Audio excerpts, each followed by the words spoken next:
Welcome to the bold analysis, ladies and gentlemen. The pre-trial conference at Supreme Court happened the first 4 hours, and I'm here to give you an update on how the case has been framed and maybe what transpired in the courts by them. This will be very critical so that we can really have an understanding on what exactly is happening. Apart from Raila Odinga and Martha Karua petition, there were other 7 petitions by different lobby groups and individuals who are also in court challenging William Ruto's win. And in her own wisdom, Lady Justice Martha Koome consolidated all those cases because their prayers were identical, or rather those prayers were the same on what Azimio la Umoja were also praying for. Ruto's team led by Gatia, demanded more time, demanded harmonization of time for the ones that are located for William Ruto lawyers and the Azimio la Umoja team, because after the affidavits by the 4 commissioners were allowed, each one of them was given, of course, they were given time. So Ruto's lawyers, and I think I analyzed about this yesterday, even before this pre-trial conference, that they would complain that the defense team on the other side of IBC and William Ruto would have less time compared to the other team of Azimio la Umoja. Now, the court also struck out affidavits. The court was also put to test to struck out affidavits that were filed post-time, even though the lawyers argued that the that the judiciary system, the digital system, was also slow, and that is why some of those affidavits that were filed from maybe Sunday, Monday, there was a bit of that delay. The main petitioner is allowed to be Raila Odinga, is allocated 3 hours, his defense team, while supporting petitioners were allocated 30 minutes each. So both the other 6 have 30 minutes each. If you multiply that by 6, that's almost like 3 hours. Another 3 hours, then the ones for Raila Odinga 3 hours. So that is 6 hours on the end. IBC commissioners who dissented the declaration of President-elect Juliana Cherera, Francis Wanderi, Irene Cherop, and Justice Wangaya were allowed an hour to make their submissions, as the court included them as respondents. So that is just half of what happened there, and we believe that it's going to start now. What Kenyans are so interested, and I think that's what people really want to understand, is what could be the grounds? Because what are the grounds of the game, or how has it been framed? That is very critical, because Lady Justice Martha Koome listed 9 issues that Supreme Court wants to look at as they start to listen to that case. So, having gone through those 9, I have restructured them to different aspects that narrowed them to 4, but consolidated, because there is one thing that I was actually looking for is on the integrity of results. Now, while this is what is so interesting about the way those issues have been framed, we kept on insisting that the Supreme Court was not going to involve itself into the dramas and the political stories of Wafula Chebukati in meeting so-and-so, and that all that theatrics and all those CCTVs that are being produced on last-minute meetings between Wafula Chebukati and the political players. But they will delve on the real issues. So I want us to look at these 9 issues. I have consolidated them, and I hope this is going to be is going to just give us what exactly is happening in court. Now, kindly subscribe to our channel, click the notification bell, and like our video. I want to say thank you to Helen. Yes, thank you to Helen for your contribution. Well received. Asante sana. We are doing this. I know somebody say, what are you talking about? We are talking about the Sarah Tieno's fundraiser. Today is the 30th. So we are 31 up to 50. We are 6 days to the end of 15 days extension of Sarah Tieno's fundraiser that have been running here. Oh, I just hope that by that time nikuwe tumemaliza jamani. I really pray that this really we bring this to closure. We are doing a fundraiser to support one of our subscribers here who has been in Kenyatta Hospital for quite some time. So since March. So we did the first round. We collected 649,000. Then I did another extension. So this extension is going to, what we target is 215,000. As by the time I was shooting this video, had 152,000. So 152,000. If you subtract 215 from that, we are 67,000 short of the target. So 67,000 within the next 6 days. Thank you very much, asanteni sana. Thank you. Guys, I'll be so glad that this will be brought. I'll bring this to a closure.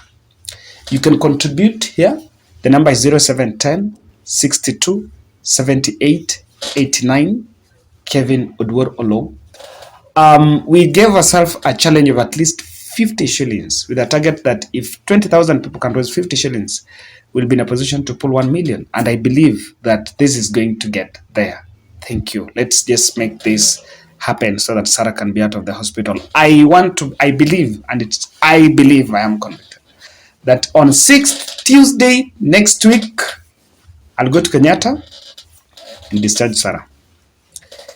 What the Supreme Court, Lady Justice Martha Koome, is one thing that is going to form the grounds of either nullifying or upholding the Ruto's win by IBC, because many have, of course, there is a bit of the electoral. It's also a call for electoral justice, but the big question is Ruto going to continue ruling or not? Ruto's win going to be upheld, or the court is going to nullify? Now, the Supreme Court would want to look at the integrity of the results.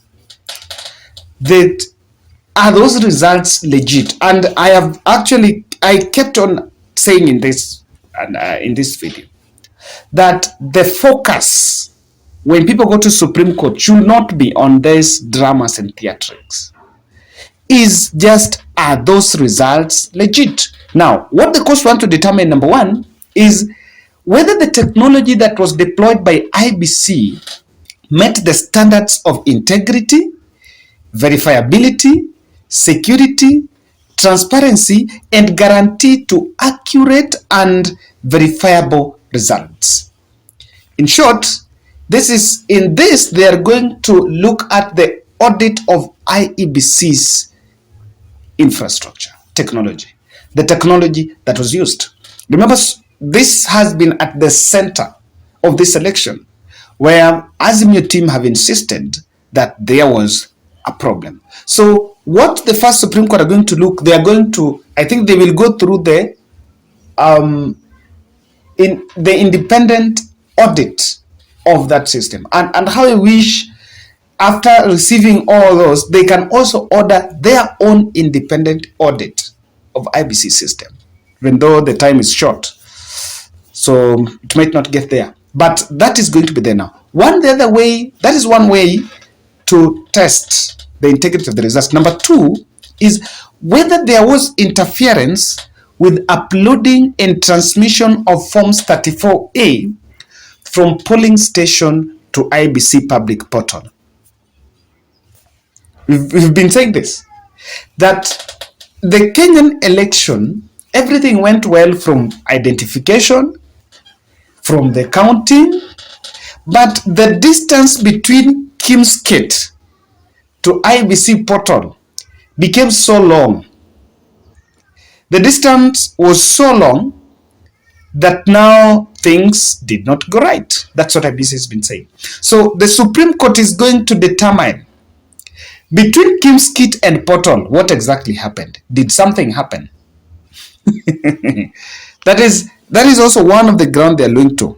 But after that, even at pointing out that, they will also go to the next level and find out, are there differences between Form 34A uploaded in public portal and Forms 34A received at the National Tallying Center and Forms 34A issued to the agents at polling stations? Now, there are two sets of forms here.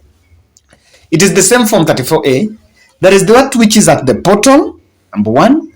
There is that which the returning officer, after collecting the Forms 34As from the POs, the PO is the presiding officer at the polling station, the physical Form 34As that were taken to the National Tallying Center by the returning officer, and the Form 34A that the agents had at the polling station.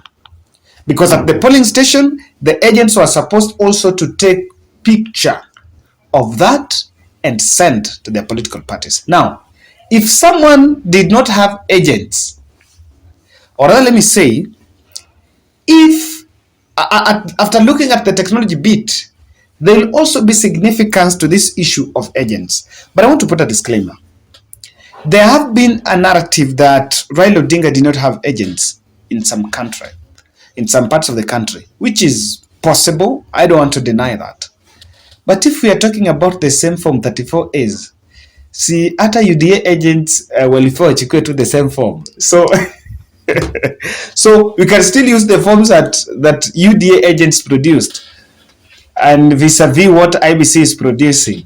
It's a question of people are trying to look at it. But then, that is also one of the things that no. Now, the other ground that the 7 bench judges are going to look at is the counting errors. Is there a significant difference between the votes for the presidential candidate and the votes for the other elective seats, especially the governor, the Senate, and the member of the county MP? Is there significant difference? And this question came up in the last Supreme Court case in 2017. So this time round, they're also going to, and remember, I think there is just a lot. If they will actually establish that in a county, the gap between the presidential vote and the governor vote is honestly, the disparity is huge, then that must be explained. It's not even huge. It should not even have a difference of 100, because hata kama, even if you were given 6 ballots, and at the end of the day, there is no probability that you dropped 2 ballot papers in one box. So most probably, hata hizo invalid votes and rejected votes, the votes in the ballot box, ile ya governor na president in the same polling station should be the same. It should be the same, because ukichukua ballot paper ya MCA uweka kwa box ya governor, it will not be removed from the governor elected kwa MCA. Hapana. It will remain there and it will be counted as invalid votes in that presidential return. So I think it's going to be an interesting one to look at that. And that will also be significant to just find out. What that will find out is whether there was mischief at the polling station. Because there are 2 levels of it. There is that which is now believed to be hacking at the portal, but that also, if the numbers are inflated at the portal, it should also show, it can be shown by the difference at the presidential and the governor. This is what I'm saying. In Nairobi, to say the president, the numbers are inflated. If the presidential numbers are inflated, then the ones for governor lazima zitakuwa chini. So this issue will be supporting the point number 1 on disparities in the fiscal forms and what is at the portal. Now, the other aspect is the process of verifiability of the votes. This is where I think affidavits by Cherera and the commissioners are going to be injected. If you look at the first one on the integrity of the results at the portal and all that, that will be most probably be executed well by the affidavits from the independent or from the DCI, that forensic audit. There is an affidavit also on IT by George Joroge. I don't know that it will be accepted because it was sworn in late. It was, I think, yesterday in the evening. But of course, it will be used just to express what has been done. Then on this other third part, Cherera's, I think their affidavit will be of key interest here to see whether, because they mentioned about the verifiability of the votes was actually flawed.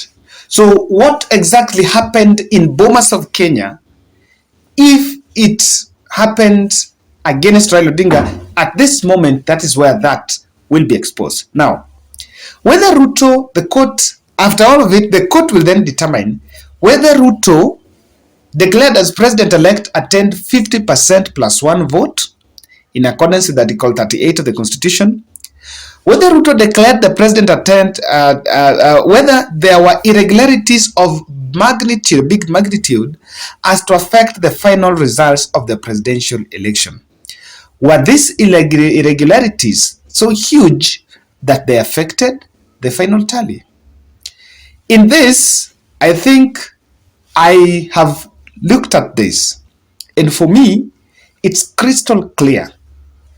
From my first analysis on this Supreme Court case, I mentioned that unlike 2017, where NASA's court versus IBC was majorly on some clerical issues, this time round, my confidence with this petition, that this petition is going to serve the justice it deserves.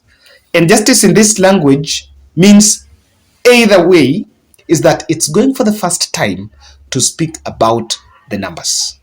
And it's good and easy to speak about numbers because even in the public court, people will understand numbers. Ukisema 10 votes of the president and 5 for governor, even a class 6, even hata mtoto mdogo wa CBC anajua hii uliiba. You understand? And this is what, to me, is going to set the precedents. This should be the template, the presidential petition. That's my analysis on the Supreme Court update. And you can also tell us what you think.